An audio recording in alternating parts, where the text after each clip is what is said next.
இப்போ நாம் நெக்ஸ்ட் என்ன பார்க்க போகிறோம்னு சொன்னால் பெர்மிட்டட் ரேஞ்ச் அப்படின்னா பெர்மிட்டட் ரேஞ்சுன்னு என்னது அப்படின்னா அனுமதிக்கப்பட்ட அளவு. அதை வந்து கதிரியக்கம் எவ்வளோ தூரத்துக்கு இருக்கலாம் இந்த காற்றுல, அதுக்கு மேலே இருந்தால் என்ன பாதுகாப்பு, என்ன விளைவு ஏற்படுத்தும், அதுதான் பெர்மிட்டட் ரேஞ்ச். ரேஞ்சுன்னா பெர்மிட்னா அனுமதிக்கப்பட்ட அளவுன்னு அர்த்தம். அனுமதிக்கப்பட்ட அளவுன்னு சொன்னால் எவ்வளோ இருக்கலாம் மனுஷனுக்கு பாதிப்பு இல்லாமல் இருக்கணும்னா, அதுக்கு மேலே இருந்தால் பாதிப்பு எப்படி ஏற்படும் அதை பற்றி பேசலாம். எது சொல்லுது அப்படின்னா the International Commission of Radiological Protection. இது ஒரு பெரிய ஆர்கனைசேஷன் உலக அளவில், ரைட்டா. இது என்ன சொல்லுது, ஹேஸ் ரெக்கமெண்டட்னா இது ரெக்கமெண்டட்னு சொன்னால் இது வந்து சொல்லுகிறது, அதாவது பிரதிபலிக்கிறது. ரெக்கமெண்டட்னா ஆதரிக்கிறதுன்னு சொல்லுவாங்க. இது என்ன ரெக்கமெண்டட் என்னென்னா வெளியேற்றுகிறது, சொல்லுகிறதுன்னு அர்த்தம். என்ன சொல்லுகிறது, certain maximum permissible exposure limit to radiation that is believed to be safe without producing any appreciable injury to a person அப்படின்றாப்ல. அப்படின்னா இது மொத்தமாக படித்தா உனக்கு புரியாது, ஒன் பை ஒன் சொல்ல. The International Commission of Radiological Protection அப்படின்னா தமிழில் என்னதுன்னு சொன்னால் இன்டர்நேஷ்னலில் பன்னாடுனா பல நாடுகள் சேர்ந்தது. கமிஷன் என்னது, அதாவது கழகம்னு அர்த்தம், ஒரு இயக்கம்.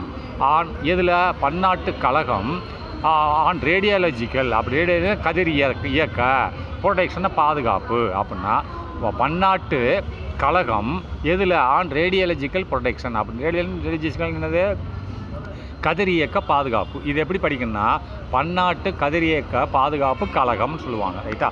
கழகம்னு சொன்னது ஒரு கமிஷன். அந்த கமிஷன் ஆனது அந்த ஒரு ஆர்கனைசேஷன் ஆஸ் ரெக்கமெண்டட்னா ஆதரவளிக்கிறது, சொல்லுகிறது. ரெக்கமெண்டட்னா இந்த இடத்துல சொல்லுகிறது. எதை சொல்லுகிறது, செட்டன் மேக்ஸிமம் பெர்மிசபிள் அப்படின்னா சில அதிகமான எவ்வளோ தூரத்துக்கு கதிர்வீச்சு மேக்ஸிமம் இவ்வளோ தான். செட்டன்னா சில என்னது செட்டன் மேக்ஸிமம் பெர்மிசபிள்னு சொன்னால் என்னது, அனுமதிக்கப்பட்ட மேக்ஸிமம் இவ்வளோ தான் அனுமதிக்கிறது. எக்ஸ்போசர் வெளிப்பாடு. எதை வெளிப்பாடோட அளவு. மேக்ஸிமம் பெர்மிசபிள்னா அனுமதிக்கப்பட்ட வெளிப்பாடோட அளவு. எதற்கு, டு ரேடியேஷன் என்னது, கதிர்வீச்சுக்கு கதிர்வீச்சு எவ்வளோ இருக்கணும்னு சொல்கிறான்னா மேக்ஸிமம் பெர்மிசபிள் இவ்வளோ தான் அனுமதிக்கிறோம். எக்ஸ்போசர்னால் வெளிப்பாடு, கதிர்வீச்சோட வெளிப்பாடு இவ்வளோ தான் இருக்குன்னு சொல்கிறேன். எவ்வளோன்னு சொல்ல பார்ப்போமா, தட் இஸ் பிலீவ்டு இது நம்பப்படுகிறது. எவ்வாறு, டு பி சேஃப் இவ்வளோ இருந்தால் அது வந்து சேஃப் பாதுகாப்பு மனுஷனுக்கு, அதுக்கு மேலே இருந்தால் பாதுகாப்பு கிடையாது. இஸ் பிலீவ்டுனா நம்பப்படுகிறது, டு பி சேஃப் அதாவது பாதுகாப்புன்ற நம்பப்படுகிறது. வித்தவுட் ப்ரொடியூசிங் எனி அப்ரிசியபிள் இன்ஜூரி அப்படின்னு சொன்னால் எந்த விதமான அப்ரிசியபிள் இன்ஜூரி அப்படின்னு சொன்னால் குறிப்பிடத்தக்க காயங்கள் எதுவும் ஏற்படாது. இந்த பெர்மிசபிள் லிமிட்டுக்குள்ளே இருந்துச்சுன்னு சொன்னால் வித்தவுட் எனி எந்த விதமான இல்லைன்னா வித்தவுட் ப்ரொடியூசிங்னா எந்த விதமான தீங்கும் விளைவிக்காது, ப்ரொடியூசிங்னா உண்டாக்காது, வித்தவுட்னா எதையும் செய்யாது. எனி அப்ரிசியபிள் இன்ஜூரின்றது காயம். அப்ரிசியபிள்னா குறிப்பிடத்தக்க காயத்தை ஒரு மனிதனுக்கு ஏற்படுத்தாது, டு ஏ பர்சன். அவ்வளோதான், மொத்தத்தை தனித்தனியாக பிரித்து சொல்லிட்டேன். இப்போ மொத்தமாக சொல்லிடுறேன். அதை இந்த கழகம் ICRPன்ற கழகம் அதை அனுமதித்திருக்கிறது. எவ்வளவு, ஒரு மேக்ஸிமம் இவ்வளோ தான் இருக்கும். சட்டன் மேக்ஸிமம் பெர்மிசபிள் எக்ஸ்போசர் வெளிப்பாடு. எதனோட வெளிப்பாடு, ரேடியேஷன், அது கதிரியக்கத்தின் வெளிப்பாடு இவ்வளோ தான் இருக்குன்னு சொல்லியிருக்கு. அது நம்பப்படுகிறது, அது சொன்னது நம்பப்படுகிறது. That is believed to be safe அது ஒரு பாதுகாப்பானது. அதுக்கு மேலே இருந்தது பாதுகாப்பு இல்லை. வித்தவுட் ப்ரொடியூசிங் அது அப்படி இருந்துச்சுன்னு சொன்னால் அது எதையுமே உண்டாக்காது. வித்தவுட் ப்ரொடியூசிங் எனி அப்ரிசியபிள் இன்ஜூரி அப்படின்னா குறிப்பிடத்தக்க எந்த காயத்தையும் மனுஷனுக்கு ஏற்படுத்தாது, ரைட்டா. அடுத்து சேஃப். இப்போ சொல்கிறேன் பாரு லிமிட் எவ்வளோன்ட்டு. சேஃப் லிமிட் அப்படின்னா பாதுகாப்பான ஒரு லிமிட் வரையறை அப்படின்பது ஃபார் ஓவரால் எக்ஸ்போசர் மொத்த எக்ஸ்போசர், அதாவது பாதுகாப்பான ஒரு வரையறை. லிமிட்னா வரையறை இவ்வளோக்குள்ளே இருக்கணும் அப்படின்னு சொல்லிட்டேன் முதல்ல. இப்போ அது அளவு சொல்கிறேன் பாரு. ஃபார் ஓவரால் எக்ஸ்போசர் அப்படின்னா எக்ஸ்போசர் வெளிப்பாடு, மொத்த வெளிப்பாட்டின் வரையறை. எது வெளிப்பாட்டின் வரையறை, டு ரேடியேஷன் கதிர்வீச்சின் மொத்த வெளிப்பாட்டின் ரேடியார்னா வெளியில் வர்றதுக்கு அளவு இவ்வளோ இருந்தால் இஸ் கிவன் ஆஸ் எவ்வளோ கொடுத்துருக்கான், 20 மில்லி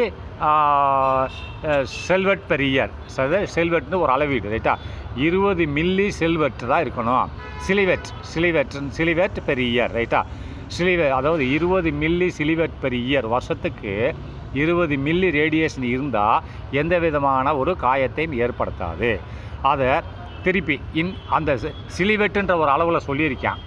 எவ்வளோ, 20 மில்லி 20 மில்லி சிலிவெட்டு ஒரு வருஷத்துக்கு இருந்தால் அது எந்த விதமான பாதிப்பும் ஏற்படுத்தாது. அதே சிலிவெட்டுன்றதை ரெண்டஜான், அதாவது ரெண்டஜானில் சொல்கிறான். ஏகப்பட்ட அளவீடு இருக்கு இல்லையா. இப்போ சிலிவெட்டில் 20 மில்லி. அப்போ இன் டேர்ம்ஸ் ஆஃப் ரெண்டஜான்ற ஒரு அளவீட்டில் பார்க்கும்போது, இன் டேர்ம்ஸ் ஆஃப் ரெண்டஜான் அப்படின்னு பார்க்கும்போது அதனோட லிமிட் எவ்வளோ தெரியுமா? The safe limit of receiving the radiation is about 100 MR per week. அப்படின்னா அதாவது ரெண்டஜானில் நீ பார்த்தீங்கன்னு சொன்னால், இன் டேர்ம்ஸ் ஆஃப் ரெண்டஜானில் பார்த்தா சேஃப் லிமிட், பாதுகாப்பான வரையறை எவ்வளோ இருக்குன்னா ரிசீவிங், நம்ம பாதுகாப்பான வரையறை அப்படின்னா எதுக்கு? ரேடியேஷனுக்கு பாதுகாப்பான வரையறை ஆஃப் ரிசீவிங் ரேடியேஷன், அதாவது கதிர்வீச்சை பெறுவதற்கு பாதுகாப்பான வரையறை எவ்வளோ இருக்கணும்? இஸ் அபவுட் எவ்வளோ இருக்குன்னா 100 MR per week. 100 MR per week இருந்ததுன்னு சொன்னால் அது ரெண்டஜான் அளவு இல்லை, இதுவும் சேஃப் லிமிட்டு தான். அடுத்து if the exposure is 100 R அப்படின்னா 100 மில்லி ஆர்ன்னு சொல்கிறான், ரைட்டா? இப்போ ஆறுனா மொத்தம் 100 ஆறு, ரைட்டா? 100 ரெண்டஜான். அப்போ இந்த 100 மில்லி ரெண்டஜான், எம்ஆர்னா மில்லி ரெண்டஜான் அர்த்தம். 100 மில்லி ரெண்டஜான் ஒரு வாரத்துக்கு இருக்கலாம், இருந்தால் சேஃப் லிமிட்டு. அப்படி இல்லாமல் இஃப் த எக்ஸ்போசர், அந்த வெளிப்பாடு அப்படி இல்லாமல் இஃப் த எக்ஸ்போசர்னால் ரேடியேஷன், அதாவது கதிர்வீச்சின் எக்ஸ்போசர் வெளிப்பாடு 100 ரெண்டஜானாக இருக்குது. இது மில்லின்னு ரொம்ப சின்னது. 100 ரெண்டஜானாக இருந்தால் என்ன ஆகுன்னு பார்ப்போமா? It may cause fatal disease like leukaemia அப்படின்னு தான். ஃபேட்டல் டிசீஸ் லைக் லூக்கமேயானா, ஃபேட்டல் டிசீஸ்னால் கொடிய நோய். ஃபேட்டல் என்னது? ஒரு கொடிய நோயை உண்டாக்கும். 100 மில்லி ரெண்டஜான் தான் பிரச்சனை இல்லை வாரத்துக்கு. அதை விட்டுட்டு எக்ஸ்போசர் எவ்வளவு ரேடியேஷன் 100 ரெண்டஜானாக இருந்தால் இட் மே காஸ்ட், இது விளைவிக்கும். எதை விளைவிக்கும்? ஃபேட்டல் டிசீஸ் அப்படின்னு சொன்னால், ஃபேட்டல் டிசீஸ்னால் கொடிய நோயை விளைவிக்கும். உதாரணமாக லைக் என்னது? லூக்கோமியா அப்படின்னு சொன்னால் என்னது? புற்றுநோய், ரைட்டா? ரத்த புற்றுநோய். லூக்கோமியானா ரத்த புற்றுநோய். அது என்ன செய்யும்? அது அந்த ரத்த புற்றுநோய் வந்தால் என்ன செய்யும்? டெத் ஆஃப் ரெட் பிளட் கார்புல்சஸ் அப்படின்னா சிவப்பணுக்கள் இறந்து போய்விடும். எதில்? இந்த பிளட்டில் உள்ள சிவப்பணுக்கள் இறந்து போய்விடும். அல்லது லூக்கோமியா உண்டாக்கும், அல்லது கேன்சர் புற்றுநோயை உண்டாக்கி விட்டுரும். 100 எம்ஆர், இந்த எம்ஆர் மில்லி ரெண்டஜன் இருந்தால் பிரச்சனை இல்லை வாரத்துக்கு. ஒரு 100 ஆறாக இருந்துச்சு, 100 ரெண்டஜனாக இருந்தால் அது லூக்கோமியா, ரத்த நோயை உண்டாக்கும், ரைட்டா? அதுக்கடுத்து அல்லதுன்னு சொன்னால் என்னது? கொடிய நோயை உண்டாக்கும், அல்லது என்ன செய்யும்? இந்த லூக்காமியாவை உண்டாக்கி விடும், ரைட்டா? அப்போ லூக்காமியான்னு என்ன சொல்கிறாங்க அப்படின்னா ரத்த புற்றுநோயின்னு அர்த்தம், ரைட்டா? அல்லது கேன்சரை உண்டாக்கி விடும். அப்போ next, when the body is expose அப்படின்னா அந்த உடம்பானது எக்ஸ்போஸர் பாதிக்கப்பட்டால் டு அபவுட் 600 ரெண்டஜான், 100க்கே அந்த அளவு. அப்போ 600 ரெண்டஜான் என்னது? என்ன ஆகும்? இட் லீட்ஸ் டு டெத், செத்து போயிடுவான். எது? ஒரு 100 மில்லி ரெண்டஜனாக இருந்தால் பிரச்சனை இல்லை ஒரு வாரத்துக்கு. அப்படி இல்லாமல் 100 ரெண்டஜனாக இருந்தாலும் புற்றுநோய் உண்டாக்கிறோம். அது 600 ரெண்டஜனாக இருந்தால் அவன் செத்தே போயிடுவான். வென் த பாடி இஸ் எக்ஸ்போஸ்னா பாதிக்கப்பட்டால், எதனால் பாதிக்கப்பட்டால்? டு அபவுட் 600 ரெண்டஜான் அளவீடு உள்ள ரேடியேஷன் கதிர்வீச்சால் பாதிக்கப்பட்டால் அவனுக்கு டெத், மரணம் உறுதி, ரைட்டா? அடுத்து டோசிமீட்டர்னால் இந்த ரேடியேஷனை அளக்கக்கூடிய ஒரு பொருள், ரைட்டா? ரைட்டா? இப்போ டோசிமீட்டர் இஸ் எ டிவைஸ், இது ஒரு சாதனம். Used to detect the level of the exposure of an ionising radiation அப்படின்னா இது உபயோகப்படுத்தப்படுகிறது. டோசிமீட்டர் ஒரு பொருள், அது உபயோகப்படுத்தப்படுகிறது to detect the level of the exposure. Detect the லெவல்னா எக்ஸ்போசர்னா வெளிப்பாடு. டு டிடெக்ட்னா கண்டுபிடிக்க. எதை கண்டுபிடிக்க? த லெவல், அளவு ஆஃப் எக்ஸ்போசர் அப்படின்னா வெளிப்பாடை கண்டுபிடிக்க, வெளிப்பாட்டின் அளவை கண்டுபிடிக்க. டிடெக்ட்னா கண்டுபிடிக்க, லெவல்னா அளவை கண்டுபிடிக்க, எக்ஸ்போசர்னா வெளிப்பாடு. எதனோட வெளிப்பாடு? To an ionising radiation. Ionisation ஆக்சிஜனோட வினைபொருள் ரேடியேஷன் என்னது? கதிர்வீச்சு. அயனைசிங் ரேடியேஷன்னா ஆக்சிஜனோட வினைபுரியக்கூடிய ரேடியேஷன் கதிர்வீச்சின் அளவை கண்டுபிடிக்கிறதுக்காக டெசிமீட்டர் பயன்படுத்தப்படுகிறது. It is frequently used in environment அப்படின்னா இது அடிக்கடி உபயோகப்படுத்தப்படுகிறது. எங்கே? சுற்றுப்புற சூழ்நிலையில் இந்த மீட்டர் அடிக்கடி யூஸ் பண்ணலாம். அப்போ நம்மளை சுற்றி எவ்வளவு ரேடியேஷன் இருக்குன்ட்டு நம்ம பார்க்கலாம். When exposure to the radiation அப்படின்னா நாம் வந்து எக்ஸ்போஷர்னால் பாதிக்கப்பட்டால் டு ரேடியேஷனுக்கு எக்ஸ்போஷர்ன்ற வெளிப்பாடுன்னு சொல்லலாம் அல்லது பாதிக்கப்பட்டால்னு சொல்லலாம், ரெண்டு ஒன்று தான். when exposed to radiation நாம் ரேடியேஷன்னா அதாவது கதிர்வீச்சுக்கு பாதிக்கப்பட்டால் இது என்வைரன்மெண்ட்டில் it is frequently used in environment அப்படின்னா சுற்றுப்புற சூழ்நிலையில் இதை அடிக்கடி நாம் உபயோகப்படுத்துகிறோம். எதற்கு? வென் அப்பொழுது வேர் எக்ஸ்போசர் டு ரேடியேஷன் அப்படின்னா கதிர்வீச்சுக்கு பாதிக்கப்படும் போது நாம் இதை பயன்படுத்துகிறோம். மே அக்கர் அது தென்படுகிறது. சச்ச நியூக்ளியர் பவர் பிளான்ட்ஸ் சச்ச நியூக்ளியர்னா மே அக்கர்னா இந்த மாதிரி செய்கிறாங்க. மே அக்கர்னா இந்த மாதிரி சுற்றுப்புற சூழ்நிலையில் யார் டோசிமீட்டர் பயன்படுத்துகிறாங்கன்னு சொன்னால் மே அக்கர் அப்படி பயன்படுத்துகிறார்கள், தென்படுகிறது அவங்க பயன்படுத்துவது. சச்சஸ் எங்கே?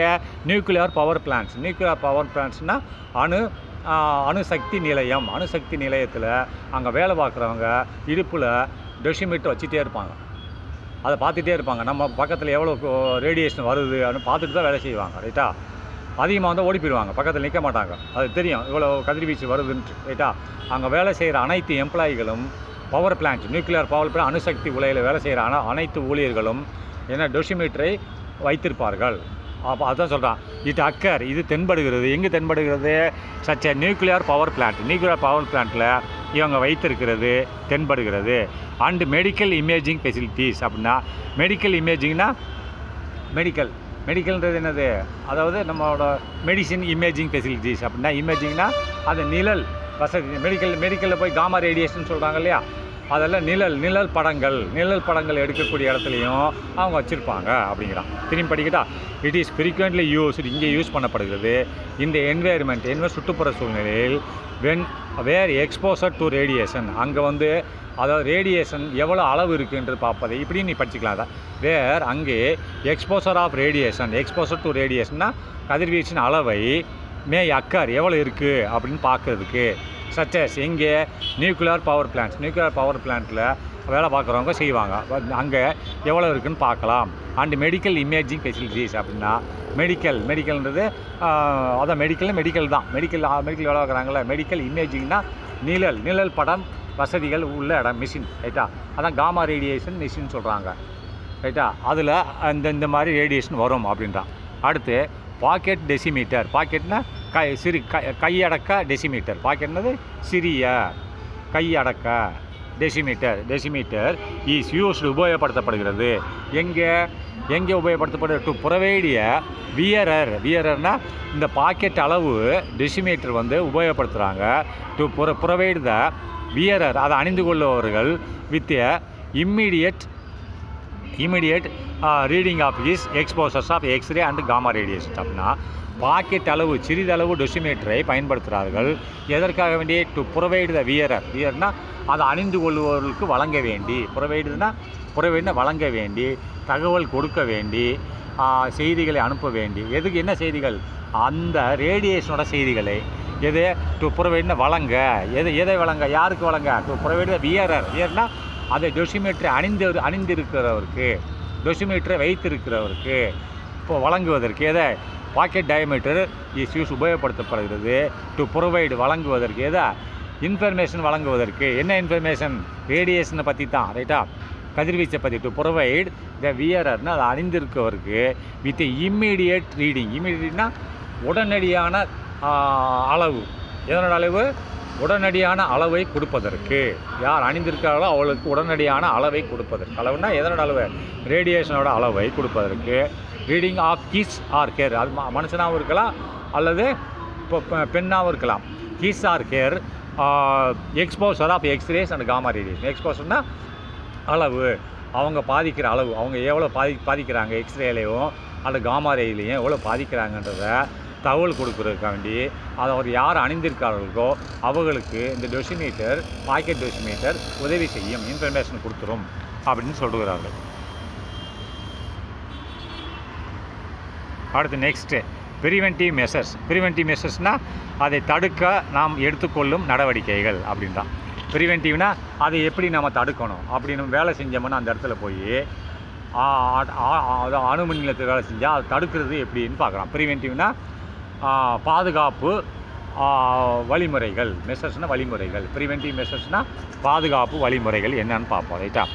அடுத்து radioactive materials should be kept in a thick walled lead container அப்படின்னா இந்த ரேடியோ ஆக்டிவ் மெட்டீரியல் அப்படின்னு சொன்னால் கதிர் இயக்க எலிமெண்ட்னா பொருட்கள், கதிர் இயக்க பொருட்கள் ஷுட் பி கெப்ட் வைக்கப்பட வேண்டும். கதிர் இயக்க பொருட்கள் எங்கே வைக்கப்படுமே? Should be kept in a thick walled lead container. லெட்டுன்னு என்னது? காரியத்தால் உண்டாக்கப்பட்ட ஒரு கண்டெய்னரில் தான் இந்த ரேடியோ ஆக்டிவ் எலிமெண்ட்டை வைக்கப்பட வேண்டும். காரியம் கடத்தாது, காரியத்தை விட்டு வெளியில் போக முடியாது. பெரிய கண்டெய்னர் இருக்கும் வீடு அளவுக்கு, அதுக்குள்ளே இதில் போட்டு வச்சுட்டுன்னா கண்டெய்னர் விட்டு வெளியில் போகாது, அப்படியே உள்ளதாக இருக்கும். அதை ரேடியோ ஆக்டிவ் மெட்டீரியல்ஸ்னால் கதிரியக்க பொருட்கள் ஷுட் பி கெப்ட்னா வைக்கப்பட வேண்டும். எங்கே? இனிய திக் வால்டு அப்படின்னா ரொம்ப வால், அதோட சுவர் தடிமன் திக்காக இருக்கணும், ரைட்டா? திக் வால்டு லெட்டால் செய்யப்பட்ட கண்டெய்னர். லெட்னா காரியத்தால் செய்யப்பட்ட ஒரு கண்டெய்னரில் இது வைக்கப்பட வேண்டும். செகண்டு, லெட் கோட்டட் அப்ரான்ஸ் அப்படின்னு, அப்ரான்ஸ்னால் முகக்கவசம்னு அர்த்தம். இப்போ அதுக்குள்ளே நுழைஞ்சாலே நீ மூஞ்சியை வந்து ஒரு கவசம் போட்டு பொத்திக்கிடலாம், இல்லை அந்த அப்ரான்ஸை வச்சு நீ வந்து உடம்புல சட்டை வச்சு போட்டுக்கலாம். போட்டால் அந்த அப்ரானில் வந்து விழுகும், உடம்புக்குள்ளே போகாது கதிர்வீச்சு, ரைட்டா? அப்ரான்ஸ் என்னது? கவசம்னு அர்த்தம், ரைட்டா? கவசம்னா நம்ம உடம்பு மூடுறது ஒரு கவசம், ரைட்டா? இப்போ நான் சட்டை போட்டிருக்கேன், அது ஒரு கவசம், ரைட்டா?